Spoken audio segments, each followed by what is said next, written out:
Bonjour à tous et ravi de trouver sur canalturf.com. Nous allons évoquer le programme dominical de ce 26 février avec en point d'orgue le marathon Grand Prix de Paris qui, comme vous le savez, est une épreuve estampillée groupe 1 qui se déroule sur un parcours de longue haleine et qui devrait nous permettre une nouvelle fois d'assister à une démonstration du champion Bold Eagle, le numéro 13 au départ de ce Quintet Plus. Bold Eagle, on ne le présente plus, lauréat du Grand Prix d'Amérique cet hiver. Il a confirmé dans la foulée en survolant le Prix de France. Rien ne s'oppose à une confirmation dans cette course. Il tentera donc de remporter la triple couronne, le triplé, Prix d'Amérique, Prix de France, Prix de Paris. Pareille prouesse n'a plus été réalisée depuis 1976, année du sacre de Bélino II, même si à l'époque les conditions de rendement de distance étaient différentes. Donc le 13, Bold Eagle, grandissime favori, c'est logique, difficile d'aller contre. Qui lui opposait? Sans doute le 8, Bélina Josselin, sa dauphine dans le Prix d'Amérique. Elle a ensuite fait l'impasse, en tout cas son entourage et Jean-Michel Bazir, son entraîneur, ont fait l'impasse sur le Prix de France. Elle aborde ce rendez-vous avec de la fraîcheur. Le 3, Briac d'Arc, a remporté le Prix de Belgique au cours du meeting, devant ça notamment Lionel, qui le retrouve ici, et c'est un cheval qui apprécie tout particulièrement les parcours de longue haleine. Il devrait pouvoir ici très bien tenir sa partie. Le 6, Lionel, n'est autre que le tenant du titre, difficile de jouer contre. Le 9, Bird Parker, a terminé 4e de cette course en dernier. Lui aussi de la tenue, devrait pouvoir participer à l'arrivée de ce Quintet Plus. Ensuite, en retrait, on retiendra le numéro 1, Sauveur, qui, comme attendu, a montré du mieux dernièrement en s'imposant dans le Prix de Munich sur plus court. Il sera intéressant à juger dans ce lot. Le numéro 12, Quake, n'est plus à faire ses preuves à ce niveau. Le cheval a remporté d'ailleurs cette course en 2014-2015. Il arrive dans cette fin de meeting un peu à court de conditions, mais c'est un cheval de qualité, il sera imprudent de l'écarter.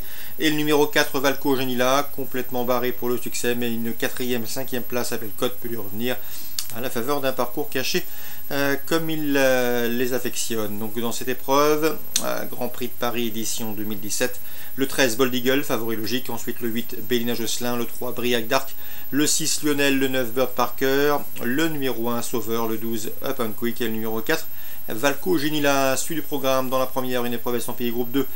J'aime beaucoup le 108 Canadien Dame qui a fait sensation au cours du meeting, qui a déjà remporté plusieurs épreuves de bonne facture.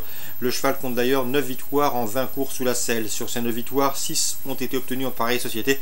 C'est-à-dire au niveau groupe 2, c'est a priori un cheval qui doit pouvoir s'imposer dans ce lot. Lui qui a également pris la 3e place du Prix des Centaures, un classique. L'opposition, le 107 Cyprien Desbordes, c'est vrai qu'il n'a pas gagné depuis plus d'un an, mais c'est un cheval qui collectionne les bons résultats à ce niveau. Et le 105, attention à elle, Selina Polka, elle avait remporté le Prix Émile Rioto sur ce tracé durant l'hiver. C'était au mois de décembre. Le 108, le 107 et le 105 pour une éventuelle 4e place, pourquoi pas penser au 103 Cody de Beaulieu qui vient de s'adjuger le Prix Indienne, une épreuve de groupe 3. Dans la 3e, autre épreuve sous la selle, j'aime beaucoup le 306 Arlington Dream, 2 courses pour lui remonter, 2 probants physiques succès, une confirmation qui s'est attendue. L'opposition, le 301 Aero King et le 305 Volcan de Belland, respectivement affichés 2e et 4e du Prix de Lisieux récemment, le 11 février, derrière Arlington Dream. On prend les mêmes et on recommence. Sachez qu'Aero King et Volcan de Belland seront pieds nus pour l'occasion. Dans la 5e, le 511 Trinity Z fait face à un engagement intéressant au plafond des gains. Elle sera pieds nus pour l'occasion, une course réservée aux juments. Elle ne devrait pas manquer cette belle occasion de se mettre en évidence. C'est une jument de qualité. On lui associera le 3, Beau l'Oiseau Fort, qui vient de s'imposer sur ce tracé et qui dépend d'une écurie en pleine forme, celle de Christian Bijon. Christian Bijon que l'on retrouvera également à l'entraînement dans la 6e avec le 601 Alphée Barbet. Elle reste sur 3 probants succès sur la grande piste de Vincennes. Elle sera une nouvelle fois pieds nus et au regard de ses dernières sorties et dernières prestations victorieuses, elle semble une nouvelle fois en mesure de combler une partie de son évident retard de gain. Dans la 10e, attention dans cette 10e course au numéro 9, qui me semble en mesure de bien faire, c'est Virtual Paradise. Il nous arrive de Hollande. Le cheval reste sur de bonnes sorties. Il est confié à un driver amateur efficace, Piet van Pollert. À mon avis, on n'effectue certainement pas le déplacement pour rien. Dans la 10e, le 9, Virtual Paradise. On lui associera, pourquoi pas le 5, Unoki qui vient de s'imposer sur les promes d'Argentan. Ou encore le 11, c'est Aura Normande, lauréate pas plus tard que mercredi dernier. À ce niveau, c'était sur les podromes d'Anguin. Concernant maintenant Nantes en Réunion 2, je pense que Jean-Paul Marmion devrait réaliser une très belle réunion. Il a commencé par la première course où il pourra compter sur le 113 Daphné Damelin qui compte qui reste sur 2 victoires, dont une sur le tracé qui nous intéresse, mais également avec le 111 d'Anzabella, qui elle aussi peut se targuer d'avoir déjà gagné sur ce tracé nantais. Nantais, c'était fin décembre. Elle sera déférée des postérieurs pour la première fois, donc le 113 et le 111. Le team Marmion, pourquoi pas à l'honneur dans le premier rendez-vous. Il présentera également le 511 Sirius Dulbeck, 2 courses pour lui en 2017, 2 victoires. Une confirmation est là aussi attendue pour ce 511 Sirius Dulbeck. Dans la 6e, encore l'écurie Marmion avec le 605 Dragueur d'Azur. Le cheval sera déféré les 4 pour la première fois de sa carrière. Il faut y voir un signe de confiance, à mon avis. Il peut parfaitement jouer les premiers rôles dans ce rendez-vous.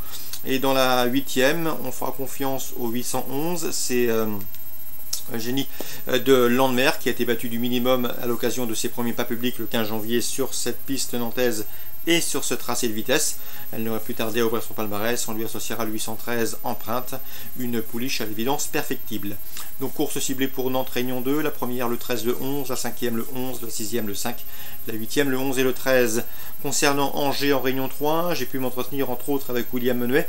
Son interview sera disponible sur canalturf.com. Sachez qu'il devrait faire une belle réunion. Il présente pas mal de ses protégés. Il pourra notamment compter dans la 7e sur 708, c'est Soudora Pelem. Elle travaille très bien le matin, elle s'y prend, elle donne entière satisfaction et on va la monter en confiance, on va la monter avec une chance et il serait nullement surpris de la voir s'illustrer d'entrée de jeu. Donc attention à ce 708 Soudora Pelem. Dans la suite du programme, dans la première je vous conseille le 102, c'est Danse avec Jersey qui effectue une rentrée mais qui a montré de la qualité l'an dernier. Elle est estimée par Philippe Pelletier, devrait pouvoir bien faire d'entrée de jeu. Et dans la deuxième, attention au 202 Titanesque, il a 10 ans mais il est toujours un gant, mais surtout il a remporté cette course l'an dernier, je pense en mesure de conserver son titre au regard de l'opposition. Donc c'est le 202 Titanesque, 10 ans mais toujours un gant, cet ange. Ça c'est sur les courants d'Angers en Réunion 3. Bon dimanche à tous, très bon jeu et à très bientôt sur Direct Course.